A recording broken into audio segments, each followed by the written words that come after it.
নমস্কাৰ সকলোকে আমি লহৰ কৃষ্ণলৈ স্বাগতম জনাইছো।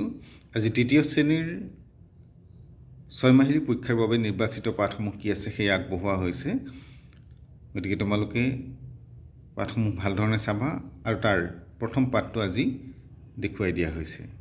6 মাহিলী পৰীক্ষাৰ বাবে নিৰ্বাচিত পাঠ আছে ষষ্ঠঃ পাঠঃ দিনচৰ্যা, সপ্তমঃ পাঠঃ পুষ্পাণি, অষ্টমঃ পাঠঃ নৱমঃ পাঠঃ। গতিকে নৱমঃ পাঠত শতক গীতটো দিয়া হৈছে। এতিয়া আমি আজি প্ৰথম ষষ্ঠঃ পাঠঃ কি আছে সেইটো এবাৰ চাওঁ।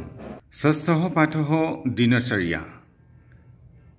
আমাৰ যি দিনলিপি সেয়া ইয়াত দেখুওৱা হৈছে। ইয়াত দেখুওৱা হৈছে সুমেশৰ দিনলিপি। গতিকে আমি তেনেধৰণে সুমেশৰ নিচিনাকৈ আমাৰ দিনলিপিটো আমি প্ৰস্তুত কৰিব লাগিব। এষঃ সুমেশঃ, এইজন সুমেশ। সুমেশঃ প্ৰাতঃ কালে পঞ্চবাদনে উত্তিষ্ঠতি। সুমেশে ৰাতিপুৱা 5 বজাত উঠে।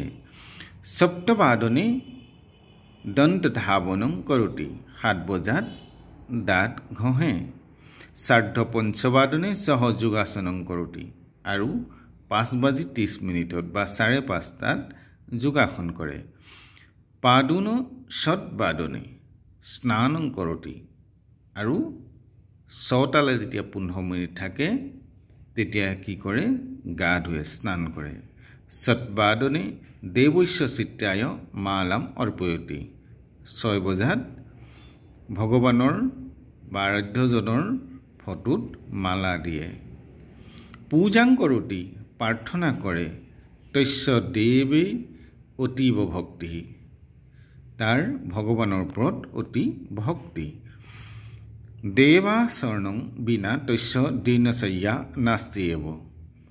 ভগৱানক প্ৰাৰ্থনা কৰাৰ অবিহনে তাৰ কোনো কাৰ্য বা দিনৰ কাৰ্যক্ৰম আৰম্ভ নকৰে।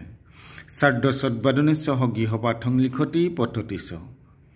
আৰু 6:30 বজাত সি গৃহ কাৰ্য কৰে আৰু পঢ়ে। সপ্তবাদনে সহ বাৰ্তা পত্ৰিকাং পঠতি। দূৰদৰ্শনং চ শৃণোতি। আৰু 7 বজাত কি কৰে? বাতৰি কাকত পঢ়ে আৰু দূৰদৰ্শন চাই শুনে। অষ্টবাদনে অল্পাহাৰং কৰোতি।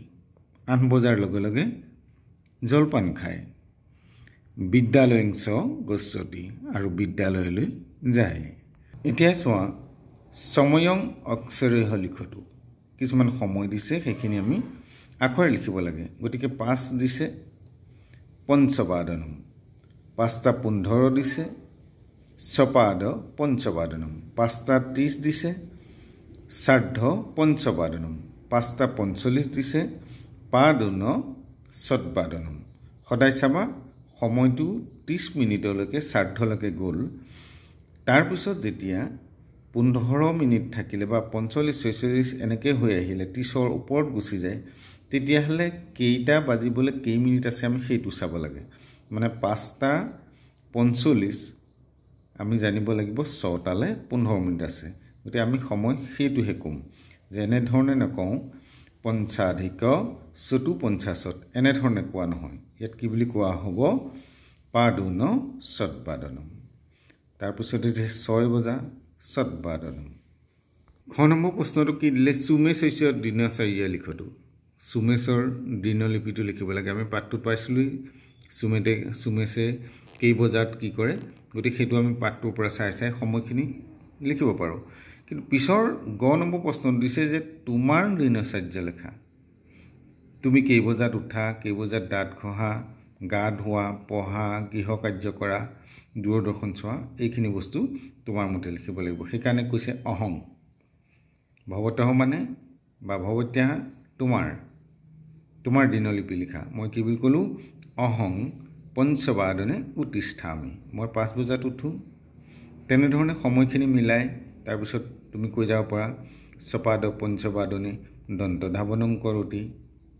এনেধৰণে সময়খিনি তোমালোকে ইয়াত নিজৰ মতে লিখি ল'ব পাৰিবা।